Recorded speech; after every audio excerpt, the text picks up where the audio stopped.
నమస్తే, welcome to me TV news. ముందుగా headlines.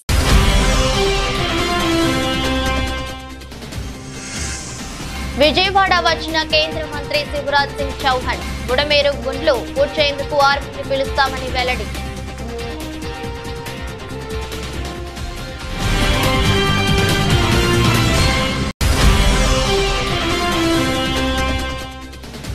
Gandhi దవాఖానలో చికిత్స పొందుతున్న ఆదివాసీ మహిళను పరామర్శించిన బీఆర్ఎస్ నేతలు.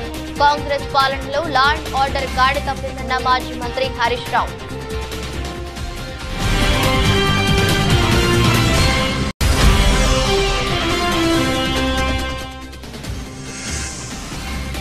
ఖమ్మంలో పర్యటిస్తున్న కేంద్ర మంత్రి. ముప్పు ప్రాంతానికి గురైన ప్రకాష్ నగర్ కాలనీని ఏరియల్ సర్వే ద్వారా పరిశీలించిన శివరాజ్ సింగ్ చౌహాన్.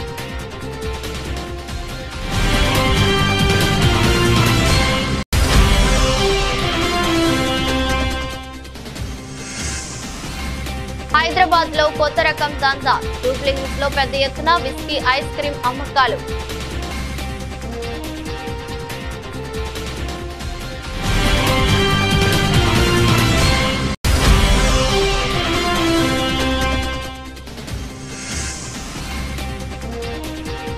కపిల్ పార్మర్ చారిత్రాత్మక మెడల్. 25 పథకాల లక్ష్యాన్ని చేరిన భారత్.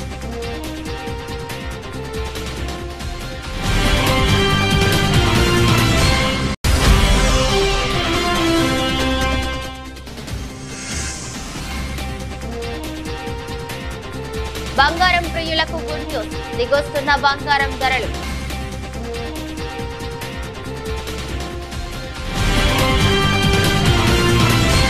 విజయవాడ వచ్చిన కేంద్ర మంత్రి శివరాజ్ సింగ్ చౌహాన్ వరద ప్రభావిత ప్రాంతాల్లో ఏరియల్ సర్వే అనంతరం మీడియా సమావేశం నిర్వహించారు. ఈ సందర్భంగా శివరాజ్ సింగ్ చౌహాన్ మాట్లాడుతూ బుడమేరు గండ్లు పూడ్చేందుకు ఆర్మీని పిలుస్తున్నామని తెలిపారు. ఏపీ వరదల గురించి ప్రధాని మోదీకి వివరిస్తున్నామని, త్వరగా కేంద్ర ప్రభుత్వం సాయం అందేలా చూస్తానని హామీ ఇచ్చారు. కేంద్ర కమిటీ ఇచ్చే నివేదికను పరిశీలించాక కేంద్రం ఆర్థిక సాయం ప్రకటిస్తుందని శివరాజ్ సింగ్ చౌహాన్ వెల్లడించారు. ఇటువంటి కష్ట సమయంలో రాష్ట్రానికి కేంద్రం తప్పకుండా అండగా ఉంటుందని స్పష్టం చేశారు. आंध्र में विजयवाड़ा में अभूतपूर्व संकट की स्थिति है. ऐसा पहले कभी देखा नहीं गया. एक साथ 400 मिलीमीटर बारिश और उसके कारण जल प्रलय की स्थिति उत्पन्न हुई.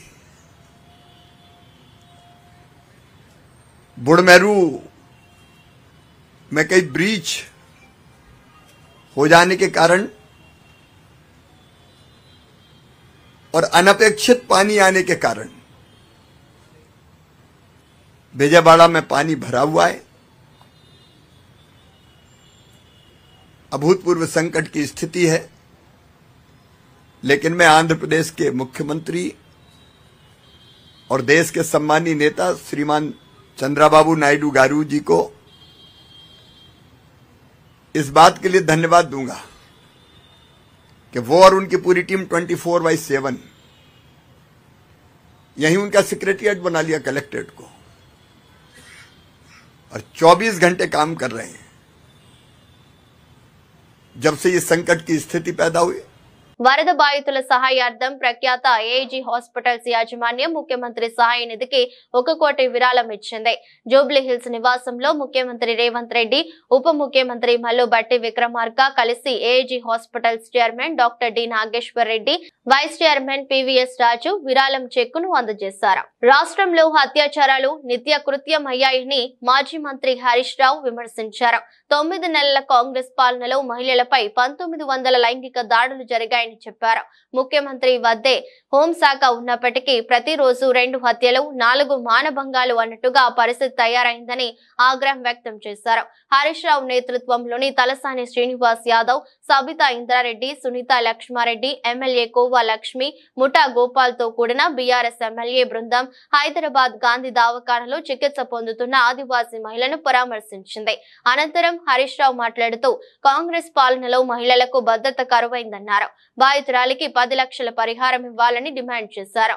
బీఆర్ఎస్ హయాంలో మహిళల రక్షణకు షీ టీమ్స్ ఏర్పాటు చేశామన్నారు. ఈ రోజు ఈ ముఖ్యమంత్రి గారు వరద విపత్తు సహాయం చేయడంలో ఫెయిల్ అయిపోయింది, వరద నిర్వహణలో ఫెయిల్ అయిపోయింది, లా అండ్ ఆర్డర్లో ఫెయిల్ అయిపోయింది, రుణమాఫీ చేయడంలో ఫెయిల్ అయిపోయింది, విద్యా వ్యవస్థను నడిపించడంలో ఫెయిల్ అయిపోయింది.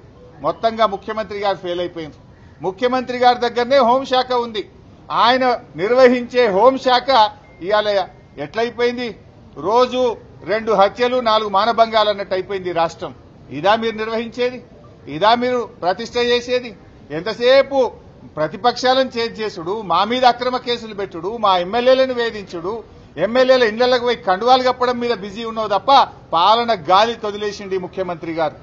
ఈరోజు గత 8 నెలల్లో మహిళల మీద ఎలాంటి అత్యాచారాలు అఘాయితాలు జరిగినాయి అనేది రాష్ట్రంలో అందరూ వింటూ ఉన్నారు. అసెంబ్లీ వేదికగా మాట్లాడుతూ ఉన్నాయి. ప్రభుత్వానికి చలనం లేదు.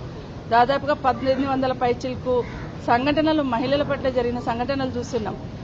హైదరాబాద్ చుట్టుపక్కల కానీ, నాగర్ కర్నూల్లో గిరిజన మహిళల మీద జరిగిన సంఘటన కానివ్వండి, మొన్న షాద్నగర్లో జరిగిన సంఘటన కానివ్వండి, మహిళలంటే ఒక చులకన భావంతో ఈ పాలన జరుగుతున్నట్టు కనిపిస్తూ ఉంది. మహిళల పట్ల అగత్యాలు జరుగుతూ ఉన్న, అత్యాచారాలు జరుగుతూ ఉన్న స్పందించడానికి ఈ రాష్ట్ర ముఖ్యమంత్రి గారికి కనీసం తీరిక కూడా లేని పరిస్థితి చూస్తా ఉన్నాం. రాష్ట్రంలో ఎడతెరిపి లేకుండా కురుస్తున్న వర్షాలకు జనజీవనం స్తంభించిపోయింది. భారీ వర్షాలకు పలు చోట్ల చెట్లు, కరెంటు స్తంభాలు నెలకొరిగాయి, పంటలు దెబ్బతిన్నాయి. ఈ వరదలకు అనేక మంది ప్రజలు ఇళ్లను కోల్పోయి నిరాశ్రయులయ్యారు. ముఖ్యంగా ఖమ్మం జిల్లాలో వరుణుడు బీభత్సం సృష్టించాడు. ఈ నేపథ్యంలో ఖమ్మం జిల్లాలోని వరద ప్రభావిత ప్రాంతాల్లో శుక్రవారం కేంద్ర వ్యవసాయ శాఖ మంత్రి శివరాజ్ సింగ్ చౌహాన్, కేంద్ర హోంశాఖ సహాయ మంత్రి బండి సంజయ్ పర్యటించారు. ఖమ్మం, పాలేరు, మధుర ప్రాంతాల్లో కేంద్ర మంత్రులు ఏరియల్ సర్వే పరిశీలించారు. వరదలకు కొట్టుకుపోయిన సాగర్ ఎడమ కాలువను పరిశీలించారు. అనంతరం అక్కడి నుంచి కేంద్ర మంత్రులు పాలేరు వెళ్లి వరద పరిస్థితులపై ఫోటో ఎగ్జిబిషన్ ను తిలకించనున్నారు. వరద బాధితులకు నిత్యావసర సరుకుల పంపిణీ కార్యక్రమంలో జనసేన నాయకులు, జన సైనికులు, కూటమి భాగస్వాములు కావాలని రాష్ట్ర ఆహార, పౌర సరఫరాల శాఖ మంత్రి నాదెండ్ల మనోహర్ పిలుపునిచ్చారు. ప్రతి కుటుంబానికి నిత్యావసర సరుకులు అందేలా చూడాలని కోరుతున్నారు. అందరికీ నమస్కారం. ఈరోజు విజయవాడ పట్టణంలో 76 డివిజన్లలో ఊహించని విధంగా మన ముఖ్యమంత్రి గారు, ఉప ముఖ్యమంత్రి గారు కోరినట్టుగా ప్రతి కుటుంబాన్ని ఆదుకోవడానికి ఒక అద్భుతమైన ప్రయత్నం ఈరోజు ప్రారంభించబోతున్నాం. రాష్ట్ర ప్రభుత్వం తరఫున పౌర సరఫరాల శాఖ మరియు మార్కెటింగ్ శాఖ, మున్సిపల్ శాఖ సమాయుత్తమై పోలీస్ శాఖ, రెవెన్యూ సిబ్బంది అందరూ కూడా, అనేక మంది ఇతర జిల్లాల నుంచి అధికార యంత్రాంగం అంతా తరలి వచ్చింది భారీగా. మన జన సైనికుల్ని, వీర మహిళల్ని కోరేది, దయచేసి మీరు కూడా ఈ సహాయ కార్యక్రమాల్లో మీరు వార్డుల్లో ఏ విధంగా పవన్ కళ్యాణ్ గారు మనకి స్ఫూర్తినిస్తారో అదే స్ఫూర్తిని మీరు క్షేత్రస్థాయిలో ప్రతి కుటుంబాన్ని ఆదుకునే విధంగా ఈ సమయంలో మీరు కూడా ఓర్పుగా, సహనంతో, ఎక్కడ కూడా తొందరపడి మనం చిన్న లోపాలు ఉన్నా మా దృష్టికి తీసుకొచ్చి ఎక్కడైతే సరుకులు పంపిణీ చేస్తున్నామో ప్రతి ఇంటికి మనం అందించే విధంగా మీరందరూ కూడా సహకరిస్తారని మిమ్మల్ని అందరిని కూడా మనస్ఫూర్తిగా ఈ సందర్భంగా మన జనసేన పార్టీలో ఉన్న ప్రతి ఒక్కరు, అదేవిధంగా తెలుగుదేశం పార్టీ నాయకులు, భారతీయ జనతా పార్టీ నాయకులు, కార్యకర్తలు అందరూ కూడా ఈ రోజున మనం చేయబోయే ఈ కార్యక్రమం 76 వార్డులో కూడా ప్రతి ఒక్కరూ సహకరించమని మనస్ఫూర్తిగా నేను కోరుతున్నాను. గాంధీ ఆసుపత్రిలో చికిత్స పొందుతున్న బాధితురాలిని కేంద్ర మంత్రి బండి సంజయ్ కుమార్ పరామర్శించారు. అనంతరం ఆయన మీడియాతో మాట్లాడుతూ ఇలాంటి అమానవీయ ఘటనలు హృదయ విరాధకరమని, మరణాలకు సానుభూతి, ప్రాణాలకు పరిహారం ఇచ్చే విధానాన్ని ప్రభుత్వాలు ఆపాలని, నిందితులపై కఠినంగా వ్యవహరించి నివారణ చర్యలు చేపట్టాలన్నారు. బాధితురాలు త్వరగా కోలుకోవాలని, ఆమె కుటుంబానికి బలం చేకూరాలని ప్రార్థిస్తున్నానని తెలిపారు. పేషెంట్ చూసిన తర్వాత చాలా బాధాకరం. నిజంగా ఒక పేద మహిళ, అపం శుభం ఎరని మహిళ, అమాయక మహిళ పట్ల ఇవాళ ఆ మూర్ఖుడు ఆ విధంగా వివరించడం ఇంతకంటే సిగ్గుమాల చర్య ఇంకోటి లేదు. వాళ్ళ అన్నకు రాఖీ కట్టడానికని రాఖీ పండుగ రోజు పోతుంటే ఆటో డ్రైవర్ కదా అని చెప్పి వాడు మూర్ఖుడు అని తెలియకుండా వాడిని ఆటో ఎక్కితే జంగల్ తీసుకుపోయి ఆమెను ఇష్టానుసారంగా రాళ్లతోని, కట్టెలతోని, అసలు ఫేస్ లో ఏం లేదు, ఫేస్ మొత్తం పండ్లు మొత్తం ఎక్కలేదు, ఫేస్ మొత్తం ప్లాస్టిక్ సర్జరీ చేసాడు, మొత్తం సర్జరీ చేసినాడు. ఫేస్ లో ఏం లేదు. అంత మూర్ఖంగా వాడు వివరించడం జరిగింది. ఇప్పుడు కలకత్తా సంఘటన కానీ, నిర్భయ సంఘటన కానీ, ఈ సంఘటన సేమ్ మేము ప్రాణాలతో ఉన్నది కాబట్టి ఎవరు మాట్లాడతలేరు. ఏమన్నా చచ్చిపోతే సంతాపం, బతుకుంటే పరిహారం. ఇదే పార్టీల పాలసీ, ప్రభుత్వాల పాలసీ, ఇదే పాలసీ. దీని విషయంలో ఎంత సీరియస్ గా వివరించాలో, ఎంత సీరియస్ గా స్పందించాల్సినటువంటి వ్యక్తులు స్పందించకపోవడం, ప్రభుత్వం కూడా ఆ స్థాయిలో స్పందించకపోవడం నిజంగా ఇంతకంటే సిగ్గుచేటి కూడా పట్టుకొచ్చినాం, రిమాండ్ చేసినాం, ఇది కాదు కావాల్సింది. ఇటువంటి సంఘటన జరిగినప్పుడే స్పందించడం కాదు, జరగకముందు ఏం చేయాలి, జరగకుండా ఏం చేయాలనేది ప్రభుత్వంలో కూడా పాలకుల్లో కూడా ఆలోచన ఉండాలి. ఇది జరిగింది. మల్కాజ్గిరి ఎంపీ ఈటల రాజేందర్ ములుగు జిల్లా పర్యటన చేపట్టారు. ఇటీవల కురిసిన భారీ వర్షాలకు తాడ్వై, పస్రా నడుమ గుండ్ల వాగు కారణంగా దెబ్బతిన్న పంట పొలాలను, రోడ్లను పరిశీలించారు. మేడారం అడవుల్లో కూలిన చెట్లను పరిశీలించి కారణాలు తెలుసుకున్నారు. వరద బాధితులను పరామర్శించి అండగా ఉంటామని బాధితులకు భరోసా కల్పించారు ఈటల. ఆయన వెంట సీతారాం నాయక్, గరికపాటి మోహనరావు, కాసం వెంకటేశ్వర్లు ఉన్నారు. ఒక్క మొక్క కూడా లేకుండా ఆ ప్రాంతంలో మొత్తం ఎడారిగా మారిపోయింది. దీని మీద కూడా తప్పకుండా కేంద్ర ప్రభుత్వం, భారతదేశంలో ఇట్లాంటి సందర్భం మొట్టమొదటిసారి ఎవాల్వ్ అయింది కాబట్టి, దీని మీద రీసెర్చ్ జరగాల్సిన శక్తి ఉంది కాబట్టి, కేంద్ర ప్రభుత్వ పరంగా తప్పకుండా ఇక్కడికి వచ్చి దాని మీద ఒక అధ్యయనం చేసి మనం రేపు దేశంలో అలర్ట్ కావాల్సిన ఎక్కడ ఉందనేది ఇది ఈ ఉదంతం అనేది చెప్తా ఉంది.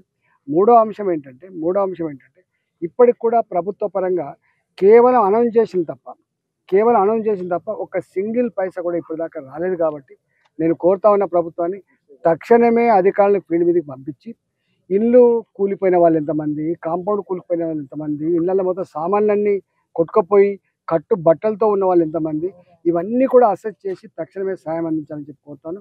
మేము కేంద్ర హోంమంత్రి గారితో, అదేవిధంగా మా కిషన్ రెడ్డి గారు జమ్మూ అండ్ కాశ్మీర్లో ఉంటే వారితో కూడా మాట్లాడడం జరిగింది.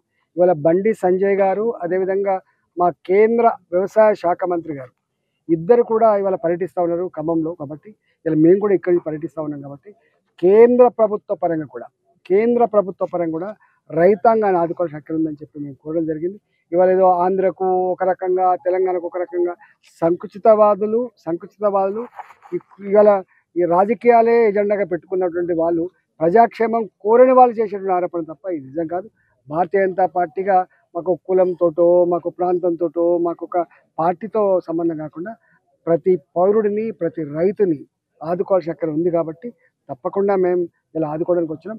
పార్టీ పరంగా కూడా మేము కోరినాం మా కేంద్ర హోంమంత్రి గారిని, పార్టీ పరంగా కూడా కనీసం దుస్తులు, వాళ్ళకి యుటెన్సిల్స్, కొంత తాత్కాలికమైన వస్తువుల ఏర్పాటు కోసం కూడా మా ప్రయత్నం కొనసాగుతుంది.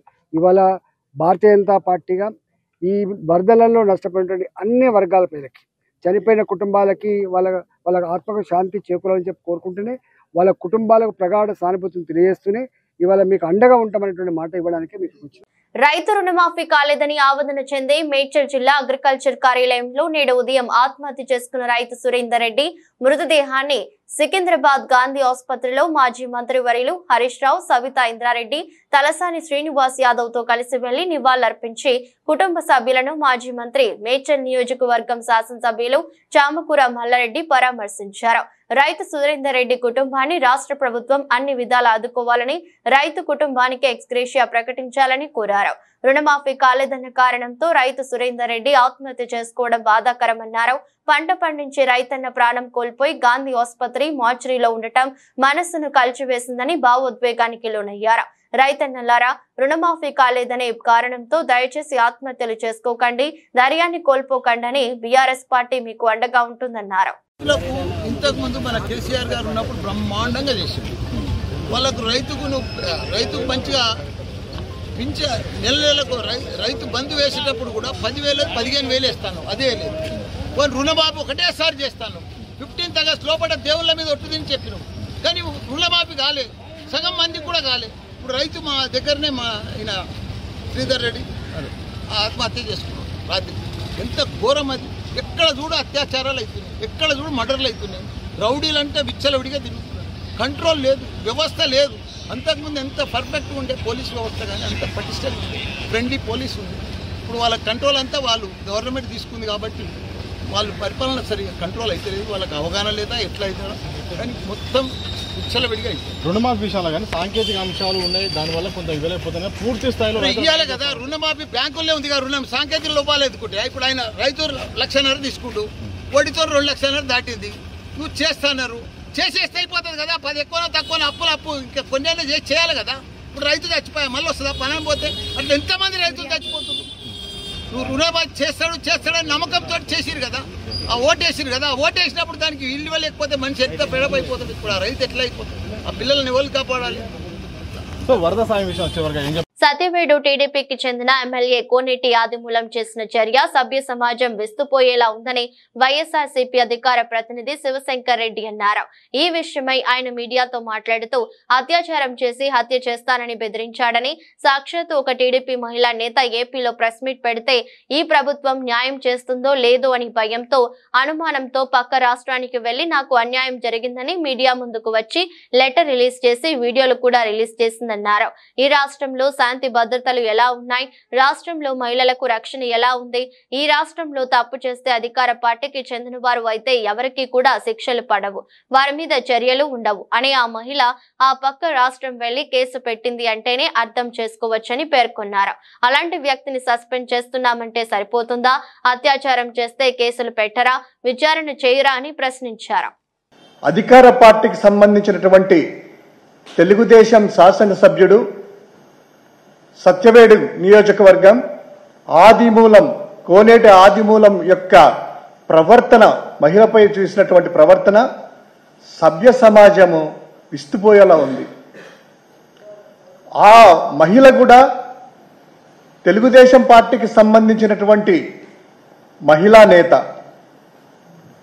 ఈ ఎమ్మెల్యే చేసినటువంటి ఈ ప్రవర్తనకి వీటికి అత్యాచారం చేశాడు, తర్వాత హత్య చేయడానికి ప్రయత్నం చేశాడు అని ఒక మహిళ సాక్షాత్తు తెలుగుదేశానికి సంబంధించినటువంటి నియోజకవర్గ మహిళా నాయకురాలు ఇక్కడ ప్రెస్ మీట్ పెడితే ఇక్కడ ప్రభుత్వం న్యాయం చేస్తుందో లేదో అనేటువంటి భయంతో, అనుమానంతో పక్క రాష్ట్రానికి వెళ్లి హైదరాబాద్ ప్రెస్ క్లబ్లో మహిళ నాకు ఇలా అన్యాయం జరిగిందని మీడియా ముందుకొచ్చి లెటర్ రిలీజ్ చేసేసి దానికి సంబంధించినటువంటి వీడియోలు కూడా ఈరోజు బయటపడితే సభ్య సమాజం అంతా కూడా విస్తుపోతుంది. ఒక మహిళ పట్ల ఒక శాసనసభ్యుడు, తెలుగుదేశం పార్టీకి సంబంధించిన ప్రభుత్వంలో ఉన్నటువంటి వ్యక్తి అలా చేయడమే కాకుండా ఆ మహిళను పలుమార్లు బెదిరిస్తూ తనకు సుఖాన్ని అందించాలని, లేకపోతే నీ అంత చూస్తా అనేసి బెదిరించి ఆవిడ చెప్పినటువంటి ప్రకారము క్లియర్గా 2 పేజీల లెటర్లు, వీడియో సంబంధించిన 2 పేజీల లెటర్ సాక్షాత్తు ముఖ్యమంత్రి చంద్రబాబు నాయుడు గారికి రాస్తూ అందులో పూర్తి సాక్ష్యాధారాలు కూడా 6వ తేదీ జూలై 6వ తేదీన తిరుపతి భీమాస్ ప్యారడైజ్ లో రూమ్ నెంబర్ 109 సాయంత్రం 4 గంటలకు ఒకసారట. తర్వాత జూలై 17, 2024 అదే భీమాస్ ప్యారడైజ్ లో రూమ్ నెంబరు 105లో మధ్యాహ్నం 3 గంటలకంట. అది కాక ఇదంతా చేసేసి బెదిరిస్తా ఉంటే వాళ్ళ భార్య భర్త చనిపోవాలా, ఏం చేయాలనేటువంటి దిక్కుదోచిన స్థితిలో ఈరోజు హైదరాబాద్కి వెళ్లి ప్రెస్ మీట్ పెట్టారంటే మనం అర్థం చేసుకోవాల్సింది ఒకటే, ఈ రాష్ట్రంలో శాంతి భద్రత ఎలా ఉన్నాయి, ఈ రాష్ట్రంలో మహిళలకు రక్షణ ఎలా ఉంది, ఈ రాష్ట్రంలో తప్పు చేస్తే అధికార పార్టీ వాళ్ళైతే తెలుగుదేశం పార్టీకి సంబంధించిన శాసనసభ్యులైనా మంత్రులైనా ఎవరికి కూడాను శిక్షలు పడవు, వారి మీద కేసులు నమోదు కావు, వారి మీద చర్యలు ఉండవు అనేటువంటి ఉద్దేశంతో ఆ మహిళ హైదరాబాద్ లో వెళ్లి పక్క రాష్ట్రంలో పెట్టిందంటే అర్థం చేసుకోవచ్చు. సిద్దిపేట జిల్లా దుబ్బాక పట్టణంలో ఉద్రిక్తత వాతావరణం నెలకొంది. శుక్రవారం ఉదయం బీఆర్ఎస్ కాంగ్రెస్ నాయకుల మధ్య వాగ్వాదం చోటు చేసుకుంది. గత కొద్ది రోజులుగా మాజీ మంత్రి ముత్యం రెడ్డి విగ్రహం ఏర్పాటుకు కాంగ్రెస్ నాయకులు సిద్ధమై కలెక్టర్ దృష్టికి తీసుకెళ్లగా ఇప్పుడే కాకుండా కొద్ది రోజుల తర్వాత విగ్రహం ఏర్పాటు చేయాలని సూచించినట్లు తెలుస్తోంది. అయితే నిన్న రాత్రి సోషల్ మీడియాలో ముత్యం రెడ్డి విగ్రహం ఏర్పాటుకు భూమి పూజ చేస్తామని కాంగ్రెస్ నాయకులు ప్రచారం ప్రచారం చేయడంతో గమనించిన బీఆర్ఎస్ నాయకులు శుక్రవారం ఉదయం అదే స్థలంలో మాజీ ఎమ్మెల్యే రామలింగారెడ్డి విగ్రహ ఏర్పాటుకు బీఆర్ఎస్ నాయకులు ప్రయత్నించారు. రామలింగారెడ్డి ఫోటోతో ఫ్లెక్సీ పెట్టి కాంగ్రెస్ నాయకులు రాకముందే కొబ్బరికాయ కొట్టారు. ఒకే స్థలంలో విగ్రహాల ఏర్పాటుకు ఇరు వర్గాలు పోటీ పడటంతో ఇద్దరి మధ్య వాగ్వాదం చోటు చేసుకుంది. ఇది గమనించిన పోలీసులు రాత్రి నుంచే పోలీస్ పికెటింగ్ ఏర్పాటు చేశారు. సంఘటనా స్థలానికి చేరుకున్న సిద్దిపేట ఏసీపీ మధు రెండు పార్టీల నాయకులకు సర్ది చెప్పి గొడవను సర్ది చెప్పారు. ఈ కాంగ్రెస్ కార్యకర్తలు ఈ చెరుకు ముత్యం రెడ్డి విగ్రహానికి సంబంధించి ఈ భూమి పూజ కార్యక్రమం పెట్టుకోరు. ఆ విషయంలో వాళ్ళకి పర్మిషన్ లేదు అని చెప్పి విత్ లీగల్ పర్మిషన్ తీసుకొని మీరు విగ్రహం పెట్టుకోవాలి, అనవసరంగా పొలిటికల్ టెన్షన్ చేయొద్దని వాళ్ళకి చెప్పడంతో వాళ్ళు దాన్ని కొంచెం విరమించుకోరు. అదే విషయంలో ఈరోజు మార్నింగ్ బీఆర్ఎస్ కార్యకర్తలు ఆ బస్టాండ్ ఏరియాలో సేమ్ ప్లేస్లో పోలీస్ పికెట్ ఉన్నాక కూడా వాళ్ళు ఒక 5 to 10 మెంబర్స్ అకస్మాత్తుగా వచ్చి ఒక కొబ్బరికాయ కొట్టి పోవడం జరిగింది. దాని మీద విత్ లీగల్గా కంప్లైంట్ ఇస్తే విత్ ఏఎస్ఐ గారితో ఒక కంప్లైంట్ తీసుకొని కేసు రిజిస్టర్ చేస్తాం. అట్లే మున్సిపల్ పర్మిషన్ లేకుండా కూడా చేసిరు.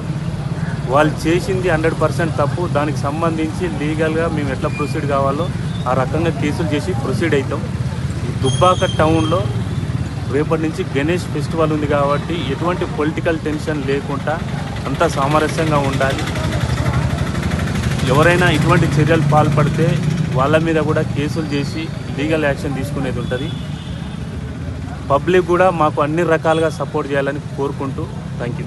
సార్ పోలీసులను కూడా బెదిరించారని ఏసీపీ గారు అంటున్నారు. పోలీసులు నెట్టివేశారంటున్నారు. దానికి సంబంధించి వీడియోగ్రఫీ ఉంది, చూస్తాము. లీగల్గా ఎట్లా ఉంటే దాని ప్రకారం కూడా ఏఎస్ఐ తోటి కంప్లైంట్ తీసుకొని లీగల్ యాక్షన్ తీసుకుంటాం. గౌరవనీయులు స్వర్గీయులు మాజీ మంత్రి చెరుకు ముత్యం రెడ్డి గారి విగ్రహాన్ని ప్రతిష్ఠించడానికి మేము గత 3 మాసాల క్రితమే కమిషనర్ గారికి లెటర్ పెట్టుకోవడం జరిగింది, కలెక్టర్ గారికి పెట్టుకోవడం జరిగింది. ఈరోజు భూమి పూజ చేయడానికి మేము కమిషనర్ గారిని అడగడంతో మీరు ఒక 2 రోజులు ఆగిన తర్వాత చేసుకోండి అని చెప్పేసి మా అనుమతి ఇచ్చిన తర్వాత చేసుకోమని చెప్పేసి చెప్తే మేము ఆగితే అటువంటి దాన్ని టీఆర్ఎస్ వాళ్ళు ఈరోజు వచ్చి అక్కడ కొబ్బరికాయ కొట్టి ఈరోజు రెచ్చగొట్టే ప్రయత్నం చేసి ఒక మంచి మహనీయుడైనటువంటి అభివృద్ధి ప్రదాత అయినటువంటి ఏదైతే చెరుకు ముత్యం రెడ్డి గారి విగ్రహాన్ని పెట్టకుండా చేస్తున్నారో ఇది చాలా దౌర్జన్యం. పోలీసు వారిని కూడా పక్కకు నెట్టి వాళ్ళు ఉండగా కూడా కొబ్బరికాయ కొట్టడం ఇది ఎంతవరకు సమంజసమో టీఆర్ఎస్ నాయకులు టీఆర్ఎస్ ఎమ్మెల్యే ఆలోచన చేయాలని చెప్పేసి మేము డిమాండ్ చేస్తున్నాం. 6, 100 అయినా ఎట్టి పరిస్థితుల ముత్యం రెడ్డి గారి విగ్రహాన్ని ఇక్కడే మేము ప్రతిష్ఠింపజేస్తాం. భావితరాలను డ్రగ్స్, గంజాయి లాంటి మత్తు పదార్థాలు పీడిస్తున్నాయి. చివరకు పసి మొగ్గలుగా పెరిగి పెద్దగా ఎదిగే చిన్న పిల్లలు ఎంతో ఇష్టపడే ఐస్ క్రీమ్ లో ఏకంగా 100 పేపర్ విస్కీ కలిపి అంశాన్ని అంటే ధరలతో అమ్మకాలు జరిపి సొమ్ము చేసుకుంటున్న ఐస్ క్రీమ్ పార్లర్ ప్రబుద్ధుల తీరును ఎక్సైజ్ ఎన్ఫోర్స్మెంట్ పోలీసులు బయటపెట్టారు. ఇవాళ పిల్లల ఐస్ క్రీమ్ లో విస్కీ కలిపి అమ్ముతున్న ముఠాను పోలీసులు అరెస్ట్ చేశారు. 1 and 5 ఐస్ క్రీమ్ పార్లర్లో ఎక్సైజ్ అధికారులు సోదాలు నిర్వహించారు. ఐస్ క్రీమ్ లో పేపర్ విస్కీ కలిపి 1 and 5 యాజమాని అమ్ముతున్నాడు. 60 గ్రాముల ఐస్ క్రీమ్ లో 100 మిల్లీలీటర్ల విస్కీ కలుపుతున్నాడు. ఐస్ క్రీమ్ విస్కీ కోసం పిల్లలు యువత ఎగబడుతున్నారు. మరింత అమ్మకాలు పెంచుకునేందుకు మరో అడుగు ముందుకు వేసిన ఐస్ క్రీమ్ తయారీదారులు ఫేస్బుక్ లో ఒక యాడ్ కూడా ఇచ్చి తమ అమ్మకాలని జోరు అందుకోవడానికి ప్రయత్నాలు చేస్తున్నారు. 1 and 5 ఐస్ క్రీమ్ పార్లర్ యాజమానులు దయాకర్ రెడ్డి, శోభన్లను జూబ్లీ హిల్స్ లో ఎక్సైజ్ పోలీసులు అరెస్ట్ చేశారు. 11.5 కేజీల విస్కీ ఐస్ క్రీమ్ ను పోలీసులు స్వాధీనం చేసుకున్నారు. జూబ్లీ హిల్స్ రోడ్ నెంబర్ 1లో ఈ ఐస్ క్రీమ్ పార్లర్ ఉంది. Excise superintendent STF team leader Pradeep Rao బృందం ఈ ఐస్ క్రీంలను స్వాధీనం చేసుకుని కేసు నమోదు చేశారు.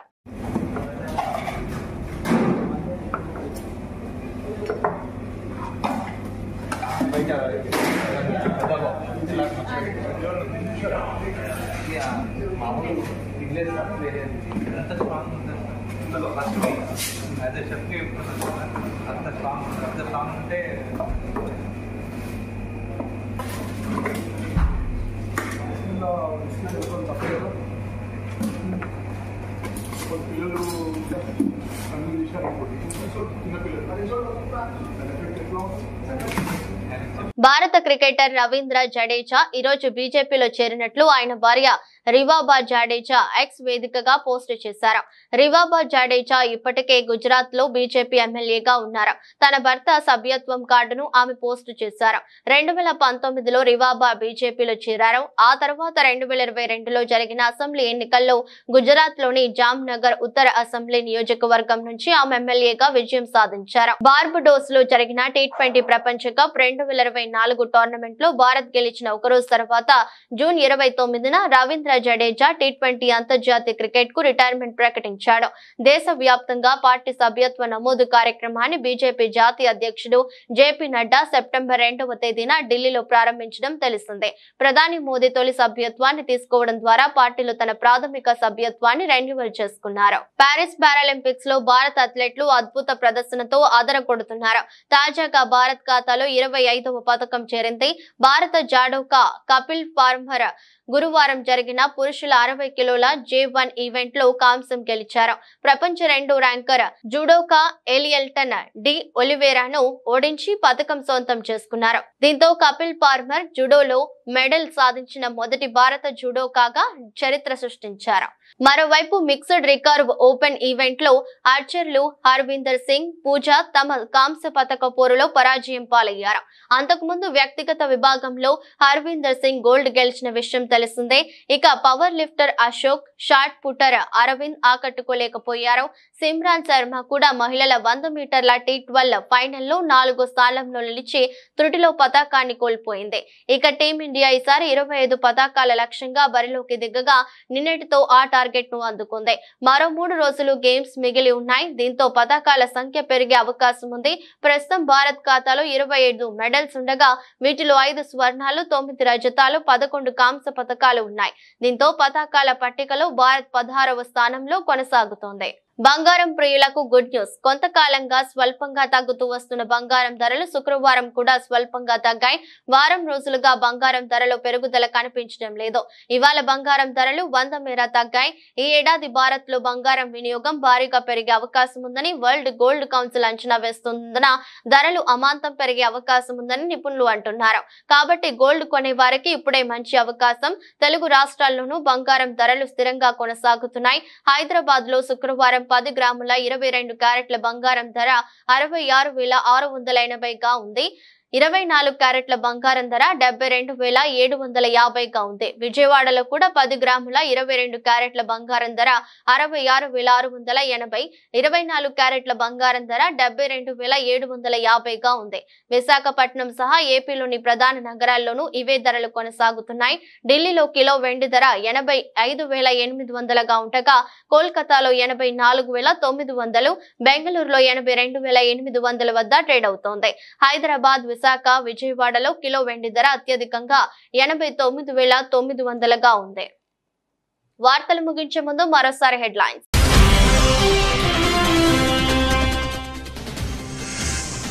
విజయవాడ వచ్చిన కేంద్ర మంత్రి శివరాజ్ సింగ్ చౌహాన్ బుడమేరు గుండ్లు పూడ్చేందుకు ఆర్మీని పిలుస్తామని వెల్లడి.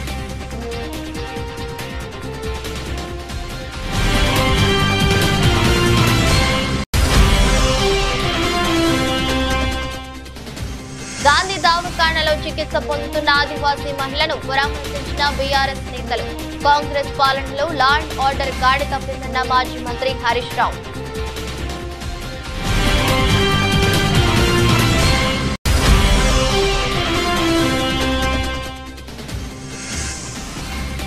ఖమ్మంలో పర్యటిస్తున్న కేంద్ర మంత్రి. ముప్పు ప్రాంతానికి గురైన ప్రకాష్ నగర్ కాలనీని ఏరియల్ సర్వే ద్వారా పరిశీలించిన శివరాజ్ సింగ్ చౌహాన్.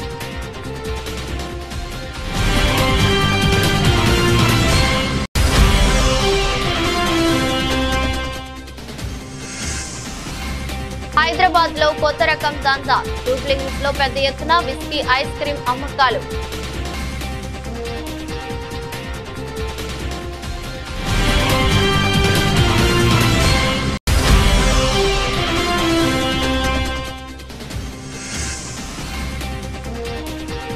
కపిల్ పార్మర్ చారిత్రాత్మక మెడల్. 25 పతకాల లక్ష్యాన్ని చేరిన భారత్.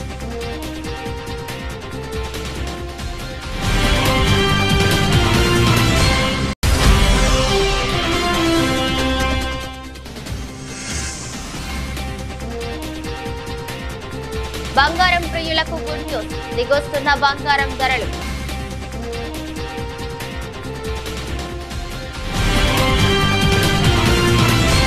ఈ దృష్టి బులెటిన్ మరో బులెటిన్లో మళ్ళీ కలుద్దాం. అంతవరకు సెలవు, నమస్కారం.